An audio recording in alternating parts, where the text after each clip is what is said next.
See näitus on üks lõpp ühele pikale uurimisprotsessile, mis Eesti Kunstiakadeemias koostöös Kapitaliga läbi viidi.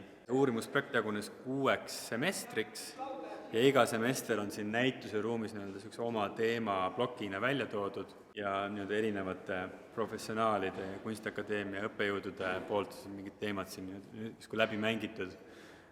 Millest me üldse räägime? Me räägime mõnes mõttes ikkagi kriisidest. Me räägime Tallinna tulevikust ja me vaatame otsa tulevikule, mida siis hakkavad tegelikult natukene vormiva erinevad kriisid, näiteks keskkonnakriisid, meil on kliimaprobleemid tekivad, mis on juba tekkinud, millest juba palju räägitakse, et me peame kuidagi reageerima sellele, et me saaksime ka tulevikus kogu selle maailmaga hakkama.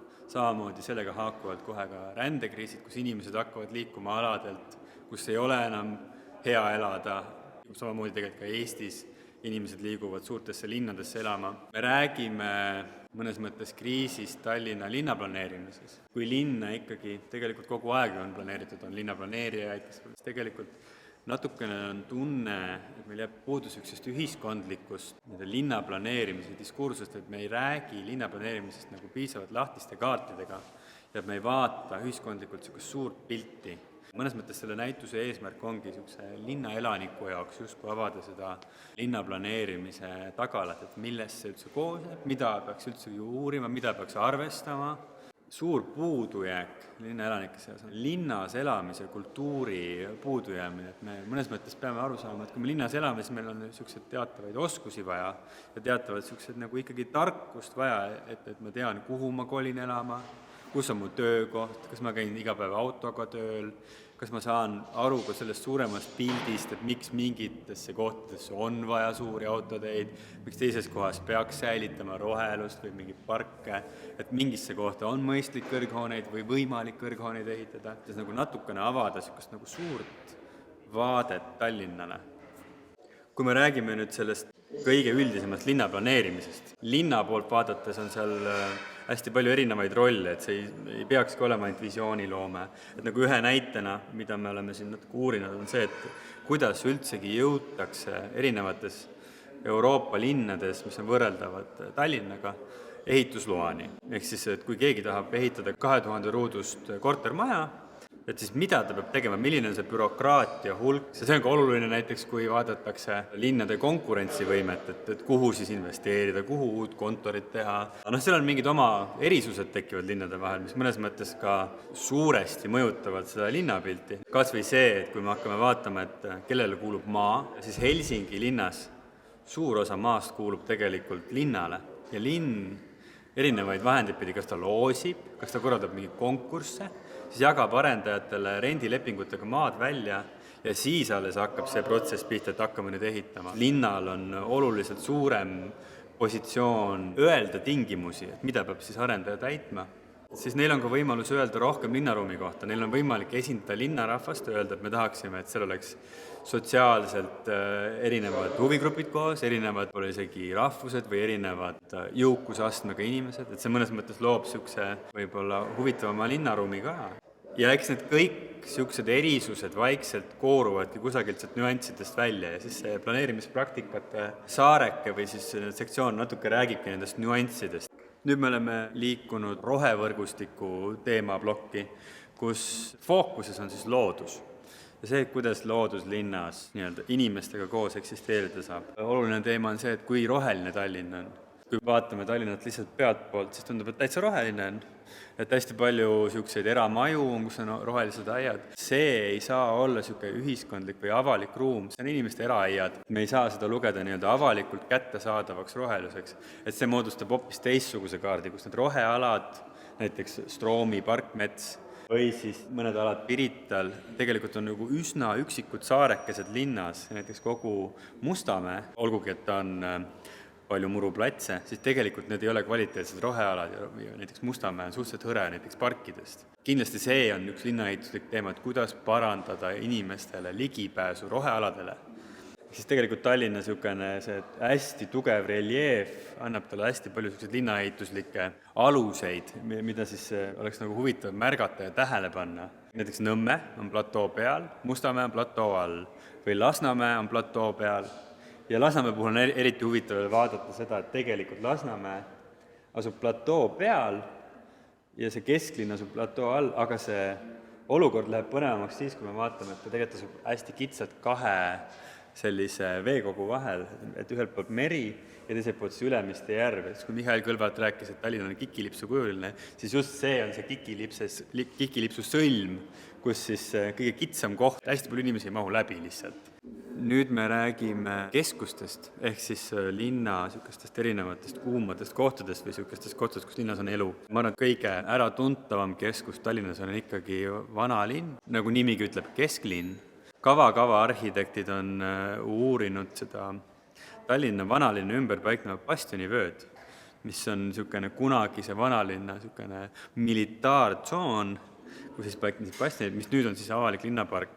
Aga teiselt poolt on see sõõrik justkui juba osaks linnaruumist saanud, seal on suured Viru väljakud, Vabaduse väljakud, et mõnes mõttes see on hästi niisugune elav ruum juba niigi, aga nende töö siis keskendub sellele, et kuidas siis Tallinn võiks muutuda järjest rohkem jalakäija sõbralikumaks, ehk siis Tallinna niisugune tuum või süda olekski näiteks 2 kilomeetri raadiuses väga mõnusasti jala liigutav selliselt, et sa ei peakski tegelikult oma igapäevases elus väga sealt nagu kaugemale minema, et sa ei pea autosse hüppama ja sõitma kusagile mujale. Ehk siis see tihendamine ja kogu see elu juurde toomine käiks kõik selle nimel, et see oleks mitmekülgne ja rikkalik elu. Ja selle oluline osa on kindlasti vaadata teedevõrgustikku, avalikku ruumi, seda, kuhu ehitada. Ja neil on välja toodud mõned huvitavad teesid, mis peaks olema oluline. Üks teema, millest ei saa üle ega ümber, on paneelelamurajoonid. See on mõnes mõttes teema, mis on paljudel Ida-Euroopa linnadel nagu taagaks. Ka näiteks, kui me vaatame Tallinnat, siis tegelikult pea pool Tallinnast elabki nendes piirkondades. Ehk siis väga selgelt tulevad välja mingisugused nende keskkonnad. Kui me mõtleme näiteks Lasnamäe peale, siis see on hästi, teda kirjeldatakse juba hästi monotoonne, samas teiselt poolt jällegi on ta nagu suhteliselt huvitava koha peal linnaehituslikult, on niisuguse platoo peal, sealt on paljudele hästi head merevaated, seal on hästi palju loodust ümber. Aga nüüd peakski hakkama mõtlema selles suunas, et mida siis Lasnamäel linnaehituslikult nüüd teha saaks, et see linn selle asemel, et ta segregeerub, ta muutuks nagu elamisväärseks elukeskkonnaks. See saareke on linna andmete kohta, ehk siis pealkirjaga arvutamata linn. Ja siin me vaatame, kuidas erinevad andmed annavad meile infot selle kohta, et kuidas see linn elab. Üks hästi lihtne näide on näiteks seesama müramakett, mis visualiseerib seda, et kus on Tallinna mürarikkamad kohad, mis mõnes mõttes on info, et ma saan aru küll, et Järvevana ääres on kõva mürast, et seal on palju autosid, aga see intensiivsus ja need andmed annavad ka meile suunised, et kuidas seal sekkuda näiteks, et kesklinnas võib-olla piirkiirusi alla saada või siis teistpidi jällegi, kui me teame, et kus on need mürarikkamad kohad, see on ka nagu statistiline info sellest, et mis kaudu inimesed liiklevad, et mis on need kõige sagedamini kasutatavad tänavad ja kõik niisugused andmed peaks olema oluline osa linnaplaneerimist, sest et mõõdikud väga ei valeta. Küsimus selles, et kuidas neid andmeid tõlgendada ja kuidas neid kasutada. Ja kõige viimasena, mõnes mõttes kõike seda arvestades, mis me siin näinud oleme, me vaatame nüüd kaugemale tulevikku.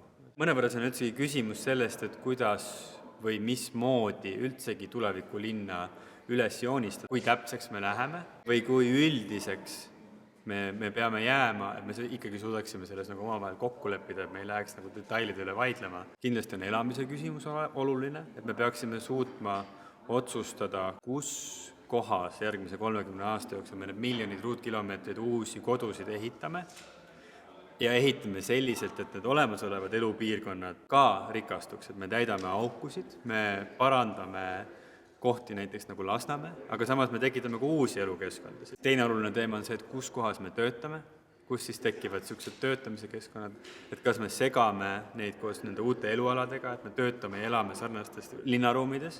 Ja siis, kui linn selliselt kasvab, siis me ei saa üle ega ümber transpordi küsimusest, sest et kui mõelda, et me iga päev liigume, meie süsiniku jalajälg on seda suurem, mida rohkem me liigume autoga ja seda väiksem, mida rohkem me liigume näiteks ühistranspordiga või näiteks rööbastranspordiga, mis on selles mõttes hästi efektiivne, et siis me süsteemselt peame arendama võimalusi selleks, et me jätame auto ikkagi tahaplaanile. Ta muutub selliseks peaaegu et hobiobjektiks, et sa saad sellega linnast välja sõita puhkama, aga et igapäevaselt toimetades meil ei ole vaja autoga igale poole treppi sõita, see linnaruum läheb tihedamaks, tekivad trammiliinid, tekib tihe trammide võrgustik ja samamoodi tegelikult tekib ka niisugune rohealade võrgustik, kus me vaatame seda, et kus kohas peaksid olema need uued rohekoridorid, et siis kõigil tekiks niisugune demokraatlikult võrdne ligipääs rohealadele ja mis tegelikult töötavad samamoodi ka nii-öelda rattainfrastruktuurina, terviseradadena, inimeste igapäevaste liikumistrajektooridena peaks eelistama selliseid rohealasid.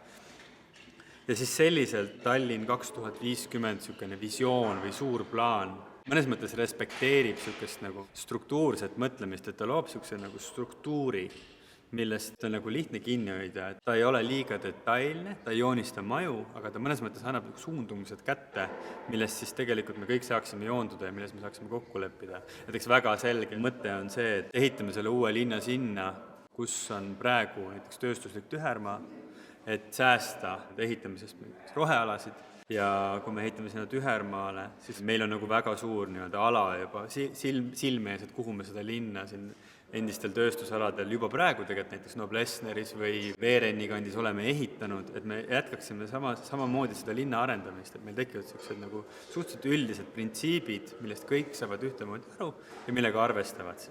Ja siis üks niisugune oluline tööriist, mis meil on tekkinud, ongi see niisugune suur kaardi animatsioon või see, et me justkui õpime, vaatame erinevaid kaardikihte Tallinna näitel ja see ongi see suur ekraan seal taga, mis siis nagu läbi kõigi semestrite on kogunud kokku mingisugused kaardiandmed, mis mõnes mõttes nagu kirjeldavad mingeid tõdemusi Tallinna kohta.